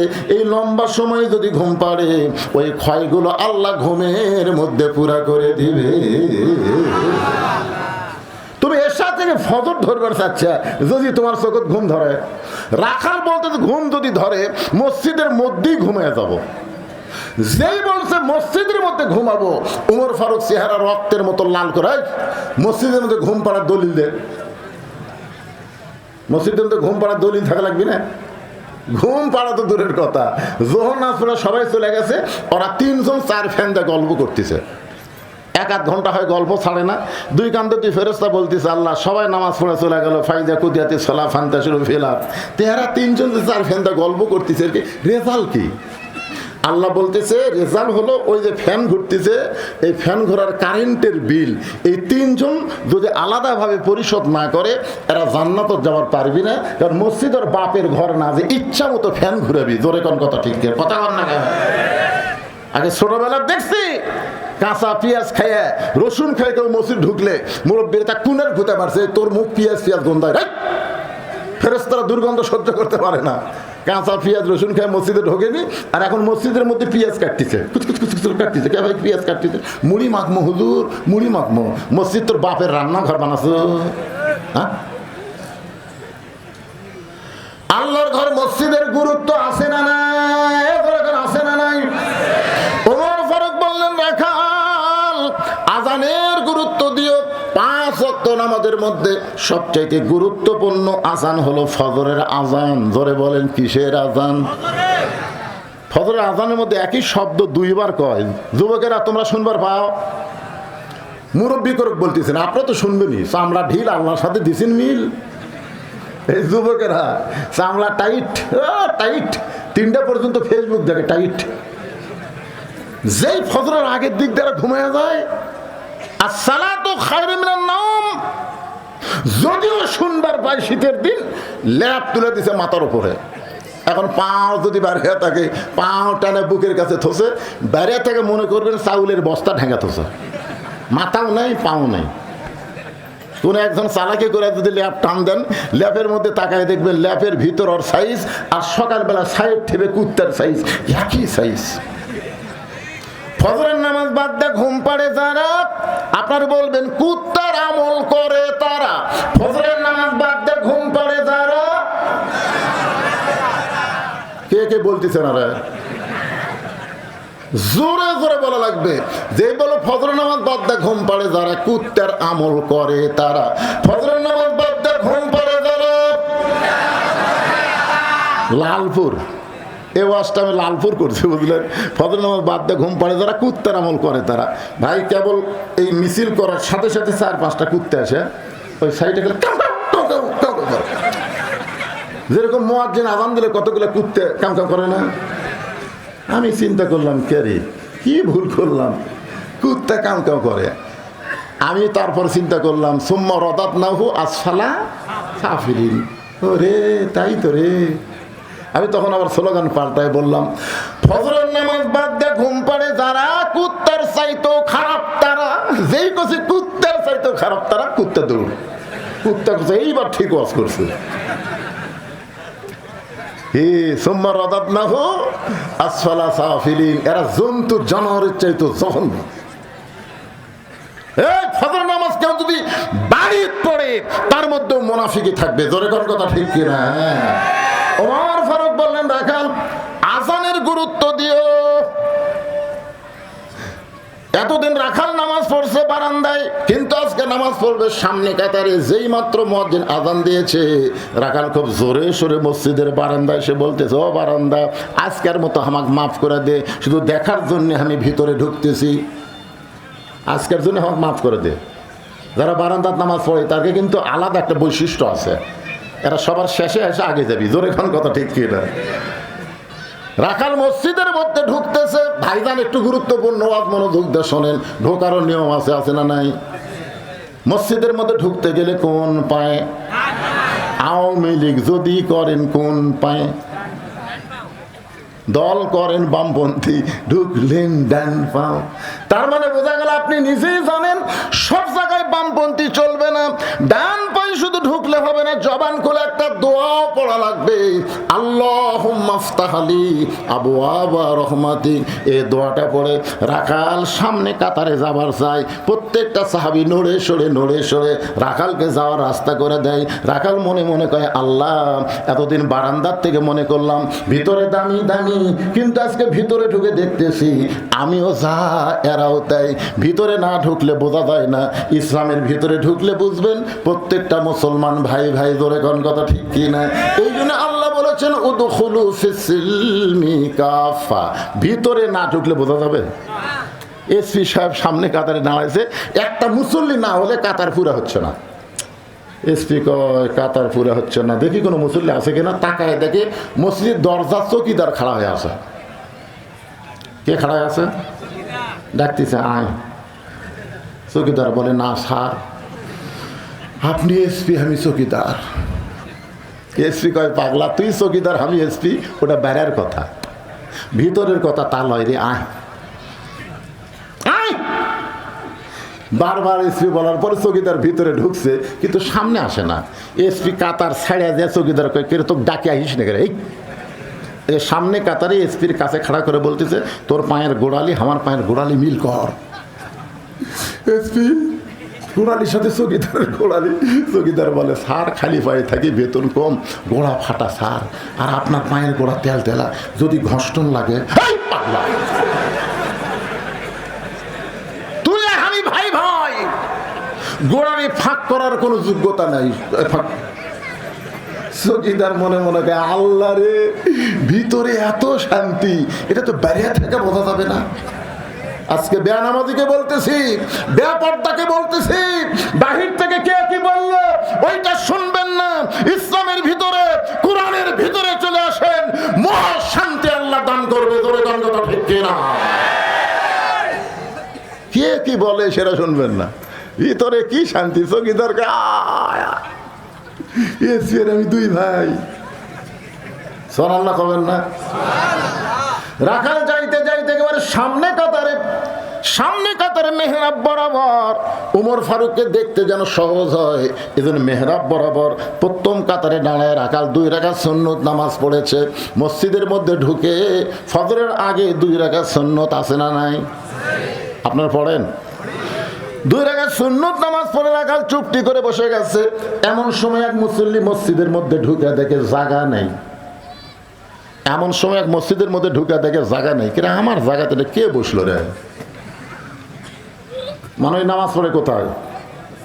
বারান্দাত। আজকে আসি এমন জায়গায় বসেছে, ওই জায়গাতে একটা সাহাবী বসতো। সাহাবীর নাম হলো ওসমান গনি। জোরেকার নাম কি? ওসমান গনি বলতেছে আমার জায়গাত।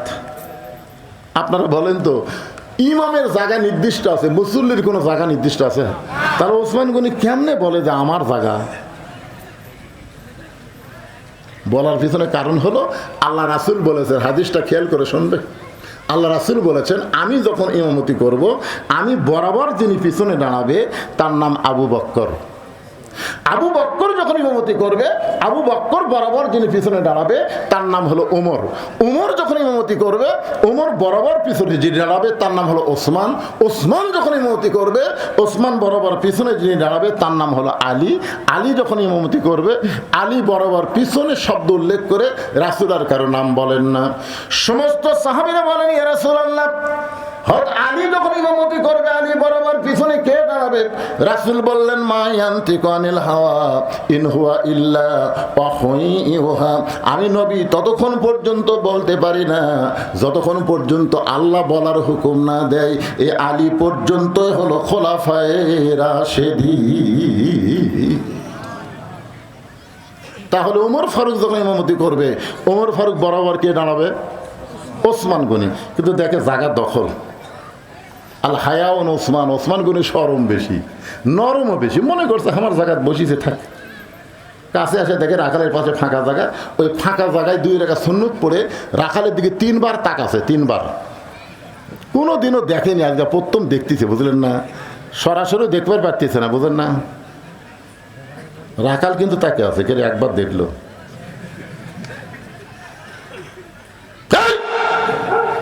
মূর্খ মানুষ।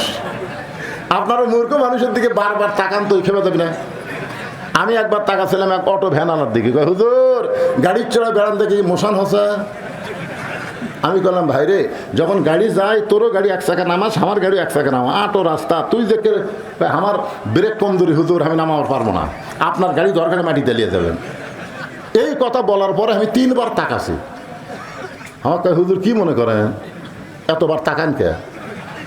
আপনারা সারা রাত যদি আমার দিকে তাকা থাকেন আমি রাগ করবো, কিন্তু একটা মূর্খ লোকের দিকে তাকালে তাকে দেখবেন 2-4 বার খেপে দেবে। রাখাল বলছে, এই নিয়ে বারবার আমার দিকে কি দেখো নিয়ে। ওসমান গনি ভয়ে লাফ দিয়ে উঠছে, উঠে বলতেছে, ভাই যান, আপনাকে কোনোদিন আমি সামনে কাতারে দেখি নাই, আজকে একটু ভালো করে দেখার জন্য 3 বার তাকাইছি। আপনার পরিচয় কি? বলে, আমার পরিচয় হলো আমি একজন রাখাল। যে বলেছে আমার পরিচয় আমি একজন রাখাল, ওসমান গনি মুস্কি মুস্কি হাসতেছে। মুস্কি মুস্কি হাসার কারণ হলো রাখাল যারা হবে তাদের ভাষা নরম হলে চলবে না, রাখালের ভাষা মাঝে মধ্যে গরমও হওয়া লাগবে।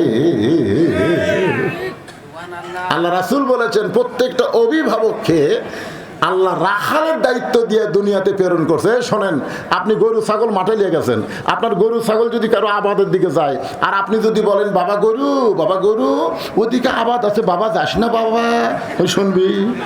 আর যদি লাগে, এই গরু, আরে এক ধাপ, দেখবেন গরু কিন্তু মানুষের চাইতে ভালো শোনে। এই জন্যে আল্লাহর পক্ষ থেকে প্রত্যেকটা অভিভাবককে আল্লাহ রাখালের দায়িত্ব দিয়ে প্রেরণ করেছে। এখন হয়তো আপনারা মনে করতেছেন, হুজুর আমার তো গরু ছাগল নাই, আমি কার উপর রাখালি করব? আপনি চোখ বন্ধ করে দেখেন, আছে। চোখ বন্ধ করে বিবেকের আয়না দিয়ে তাকায় দেখেন, আছে। আপনার বাড়িতে 42 বছরের একটা গাভী আছে। চোখ বন্ধ করে দেখেন, 42 বছরের একটা গাভী আছে। এখন ভাইয়ের ডার কত বয়সের আমি জানি না, আমার ডার মুরব্বী কি বুঝতে পারতেছেন না? রাগ করে বসে হবে। 42 বছরের একটা গাভী আছে, 22 বছরের একটা আড়িয়া আছে, 17 বছরের একটা বকনা আছে। গাভী হচ্ছে বউ, আড়িয়া হচ্ছে বেটা, বকনা হচ্ছে মেয়ে। আপনার বলেন তো এই তিনটার উপর আপনার রাখালি করার দায়িত্ব আছে না নাই? তা আপনি যে এশার নামাজ পড়ে বাড়ি গেলেন, আপনি সামনে কাতার এশার নামাজ পড়লেন, পড়ে বাড়ি যাচ্ছেন, আর মনে মনে চিন্তা করতেছেন আমার ম্যাডাম এখন এশার নামাজ পড়তেছে, আমি মসজিদে পড়লাম, আমার বাড়িয়ালি এশার নামাজ যায় নামাজে পড়তেছে বাড়িতে। এই নিয়ত করে বাড়ি ঢুকে দেখেন আপনার ঘরের মধ্যে হরি হরি হরি হরি হরি হরি হরি হরি।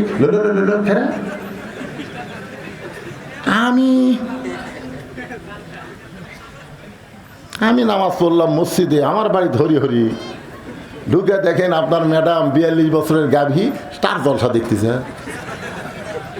তাহলে আপনি কি রাখালি করবেন? এই সময় আপনি কি রাখালি করবেন? কি কোন রাখালি করার দরকার কথা কোন আছে না? আপনি কাছে গিয়ে রিমোট কন্ট্রোল নিয়ে টিভি অফ করে বলবেন, এই তুই যে স্টার জলসা দেখতেছিস, এই স্টার জলসা কোন দেশের? ভারতের। তুই জানিস আমাদের 400 বছরের পুরাতন বাবরি মসজিদ ভাঙ্গা ভারত রাম মন্দির বানাচ্ছে। যে ভারত মসজিদ ভাঙ্গা রাম মন্দির বানায়, সেই ভারতের কোন চ্যানেল মুসলমানের ঘরে চলবে না। ভারত আবার মুসলমানদেরকে অত্যাচার করতেছে, নির্যাতন করতেছে, মসজিদ মাদ্রাসা ভাঙতেছে। এই ভারতের কোনো কিছু আমরা আর দেখবো না। আজ থেকে ভারত বয়কট করে দিলাম। জনগণ কথা ঠিক না?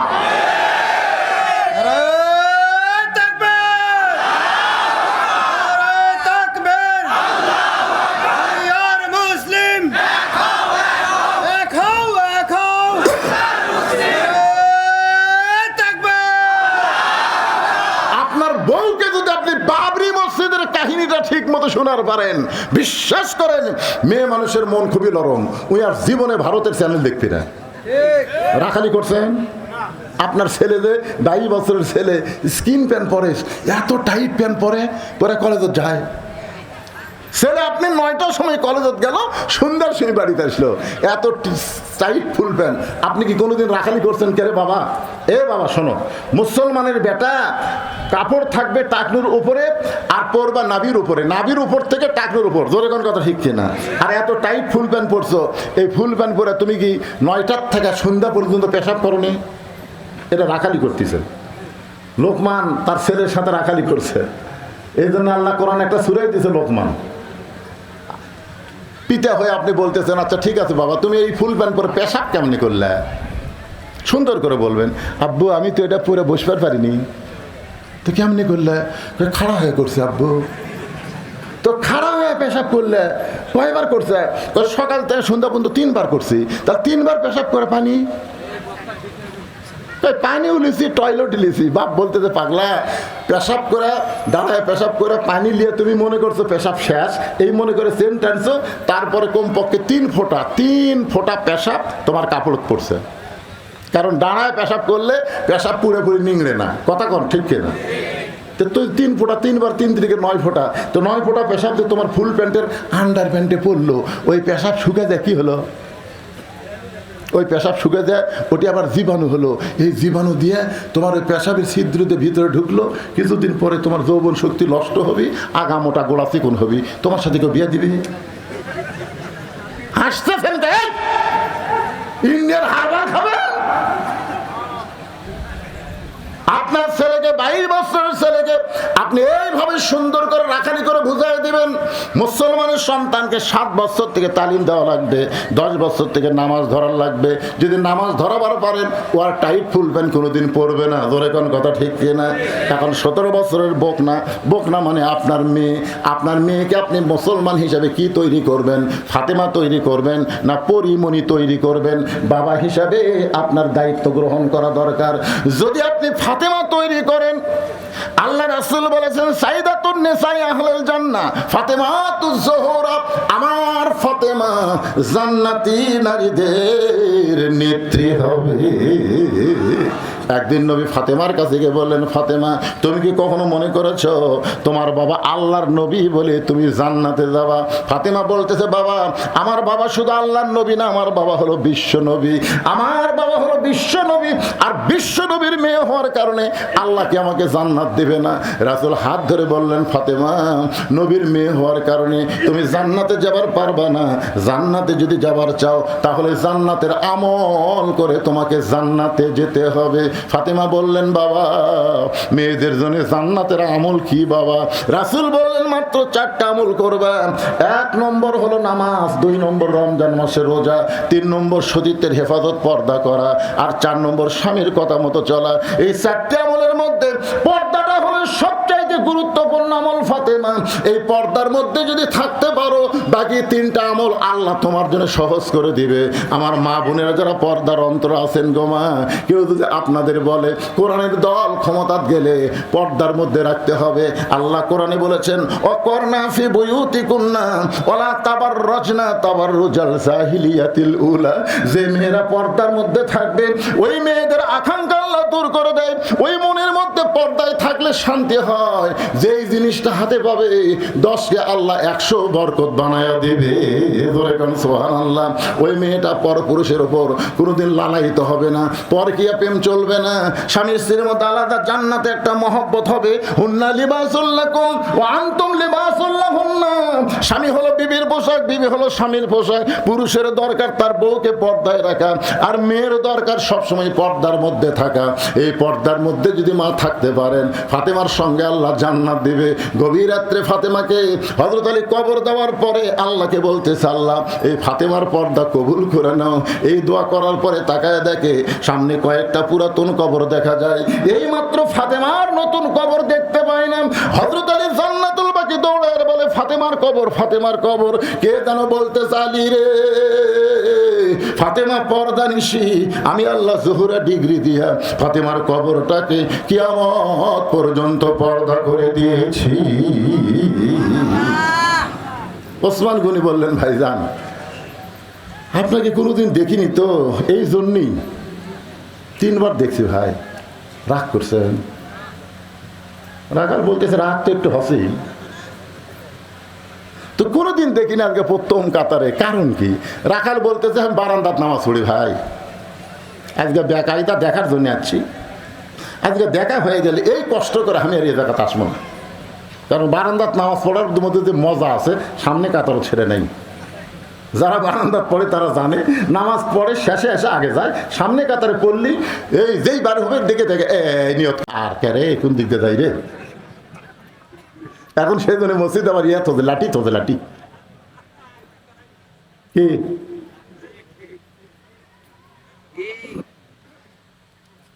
তো। এখন আজকের দিনেই খালি সামনে কাতারে পড়তেছি, দেখা হলে আমি চলে যাব, দেখা হলি।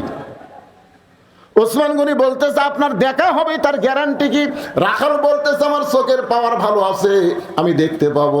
ওসমান গনি বলে, রাখাল ভাই আজ কয়েক বছর হলে সামনে কাতারে নামাজ পড়তেছি, এখন পর্যন্ত আমার দেখা হয় নাই।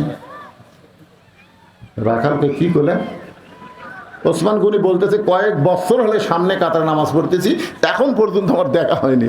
রাখালকে আমার দিকে তাকাও তো দেখি, তাকাও। ওসমান গনি দেখে তাকাছে, চোখের মনি তো ঠিকই আছে, তো দেখা হয় না কেন?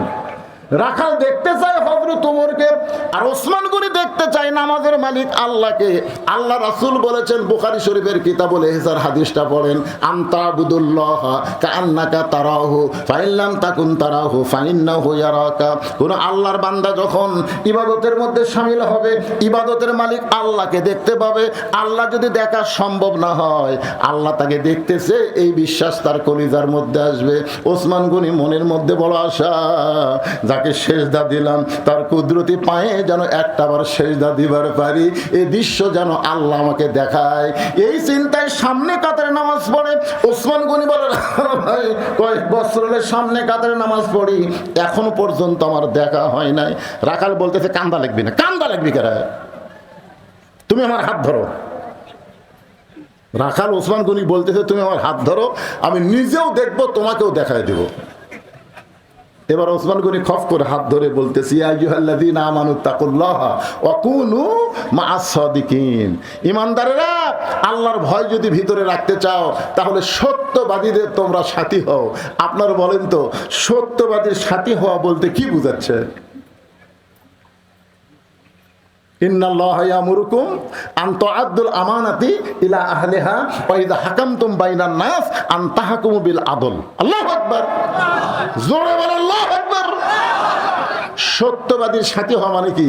আপনারা বলেন তো, বর্তমানে বাংলাদেশে মানুষের কথা যারা বলে তারাই সত্য কথা বলে, না যারা কোরআন নিয়ে কথা বলে তারা সত্য কথা বলে? তাহলে কোরআন নিয়ে যারা কথা বলে, কোরআন নিয়ে যারা রাজনীতি করে, কোরআন নিয়ে যারা রাজত্ব চলাবার চায়, তাদের সাথী হওয়ার কথাই এই আয়াতের মধ্যে আল্লাহ পরোক্ষভাবে বলতেছে। জোরে কোন কথা ঠিক না? বুঝতে পারছেন? ওসমান গনির আকালের হাতটা ধরে মনে মনে বলতেছে, আল্লাহ নিজের যোগ্যতায় আমি কোনোদিন দেখতে পাই নাই, আজকে এমন একজন লোক পাইছি সে নিজেও দেখবে এবং আমাকেও দেখায় দিবে। ওসমান গনি বড় আশা নিয়ে আকালের হাতটা ধরে বসে আছে। কিছুক্ষণ পর নামাজের সময় হয়েছে। নামাজ মানে জামাতের সময়। যে জামাতের সময় হয়েছে, মুয়াজ্জিন আকামত দেওয়া শুরু করছে। আকামত আপনারা বোঝেন না? আকামত বোঝেন আকামত? আচ্ছা, মুয়াজ্জিন যখন আকামত দেয় তখন বসে থাকার কোনো সুযোগ আছে? তো সিয়ারত যারা বসে থাকে এরা,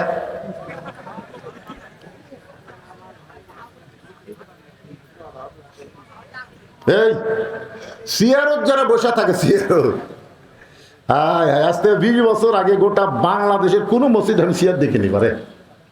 দিন যাচ্ছে আর সিয়ার ভাটতেছে, হেঁটে হেঁটে আসে সিয়ারত বসে, হেঁটে হেঁটে আসে। 10 কেজি ব্যাগলে আসতেছে, ভ্যানওয়ালা বলতেছে, চাচা ভ্যানত চড়েন চাচা, বাড়ি পৌঁছা দেবো 10 টাকা দেবো। 10 টাকার দাম আছে, তুই কি মনে হচ্ছে হাঁটিয়ে পারি না? এই 10 টাকা 10 কেজি ব্যাগলে হাঁটে বাড়িতে আসে, ব্যাগ তুই মসজিদে এসে সিয়ার খুঁজতেছে, সাপ পাত খালি। আপনি জানেন মসজিদে নামাজ পড়লে 27 গুণ সওয়াব। ধরে কোন কয় গুণ? আচ্ছা, কিভাবে নামাজ পড়লে 27 গুণ সওয়াব কোন তো? কথা কওয়া লাগবে রে, কিভাবে? কাতার বেঁকা করে না সোজা করে? তো কাতার সোজা করা মানে পায়ের গোড়ালির সঙ্গে গোড়ালি মিল করা লাগবে। তো সিয়ার আর পাও কুটিরে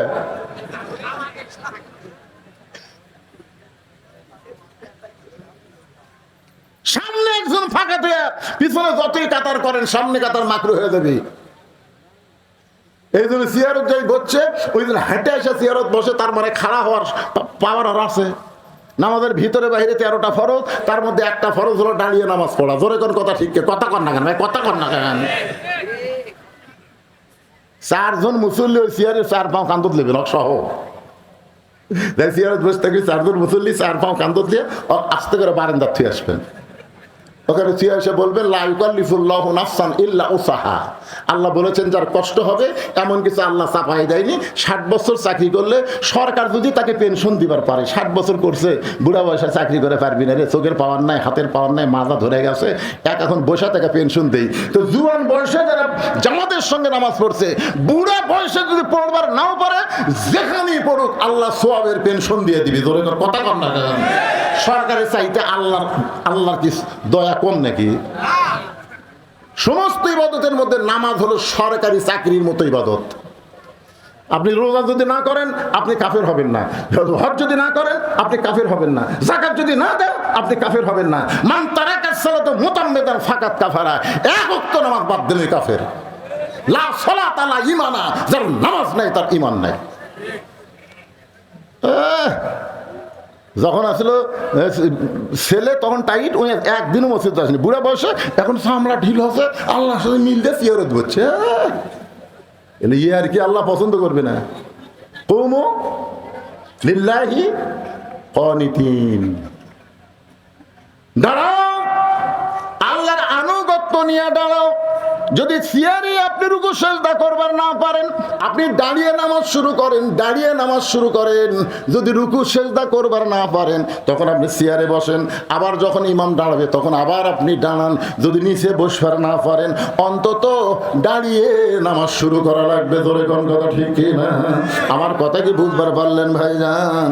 কয় দিনের নামাজ পড়তেছেন, একটু আল্লাহকে খুশি করার নামাজ পড়েন। মনোযোগ দিয়ে শোনেন। যেই মাত্র মুয়াজ্জিন আকামত দেওয়া শুরু করেছে এমন সময় হযরত উমর মেহরাবের মধ্যে ঢুকছে। আপনারা বলেন তো উমর মেহরাবের মধ্যে কোন দিক দিয়ে ঢুকলো? দরজা দিয়ে ঢুকবে না।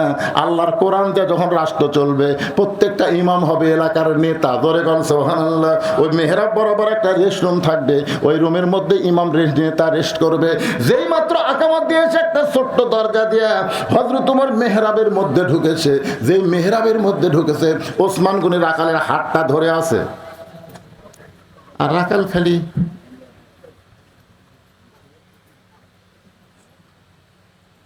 কে রে? এই তো আমার হলো উমর দেখবার গেলে সামনে কাতার জ্বালিবি তো রে লোক ইনকা চোখাচ্ছে আর ওসমান হাত ধরে আছে। যেই মাত্র রাখাল বলেছে সঙ্গে সঙ্গে রাখাল আল্লাহু আকবার, আল্লাহু আকবার যেই কথা রাখাল ওসমান হাত ছাড়া দিস। হাত ছাড়াতে বলতেছে ভাইজান ইমাম সাহেব ভুল করলে মানুষ লোকমা দেয়, এখন কতকামতি সালা একামতি শেষ হয়নি আর তুমি আল্লাহু আকবার লোকমা দিলে। রাখালকে এই জন্যই তো তুই কানা, এই জন্যই দেখবার আসা তুই দেখবার পাস না, এই জন্যই তুমি কানা দেখতে এসে দেখতে পাও না। এই কথা বলার সঙ্গে সঙ্গে তৃতীয় কাতারের একজন মুসল্লি দৌড়ে এসে রাখালে হাতটা ধরে হ্যাঁচকা টান দিয়ে বলতেছে তোকে সামনে দেখে আমার সন্দেহ হয়েছে, এই পাগল তুই যারে কানা কানা বলে তিরস্কার করতেছিস এই মহামানবকে তুই চিনিস? রাখাল বলতেছে আমি বারান্দার নামাজ পড়ি, আমি ভিতরের কাউকে চিনি না। সাহাবী বলতেছে পাগল রে, যেই মানুষটা তখন তোরা হাত ধরেছিল ওই মানুষটি হলো আল্লাহর নবীর ডবল জামাই ওসমান গনি। রাখাল ছোট বাচ্চার মতন কান্দে। এই জন্য